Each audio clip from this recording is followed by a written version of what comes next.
And lastly, I want to make a comment on a false report regarding former Acting Attorney General Sally Yates. As a matter of fact, I'd like to walk you through the sequence of events just to make sure that everyone's abundantly clear on what happened. On March 14th, Chairman Nunes and Ranking Member Schiff invited Sally Yates to testify on March 28th. On March 23rd, Sally Yates' attorney sent a letter to the Department of Justice asking for their consent to testify without constraints. On March 24th, the Department of Justice responded that the President owns those privileges to discuss the communications they were requesting to talk about and referred them to the White House. Also on the 24th, Ms. Yates' attorney sent a letter to the White House counsel requesting that consent, specifically stating that if they did not receive a response by March 27th at 10 a.m., they would, quote, conclude that the White House does not assert executive privilege over these matters.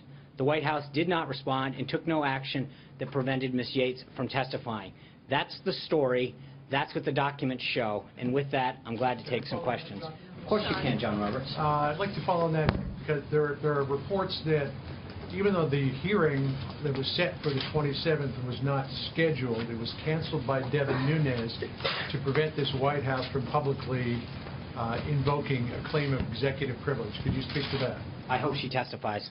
I look forward to it. It was never, let's be honest, the hearing was actually never notified.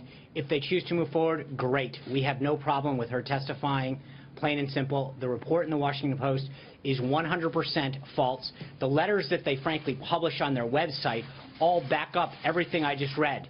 All of the letters are available on their website. I hate to give them the traffic.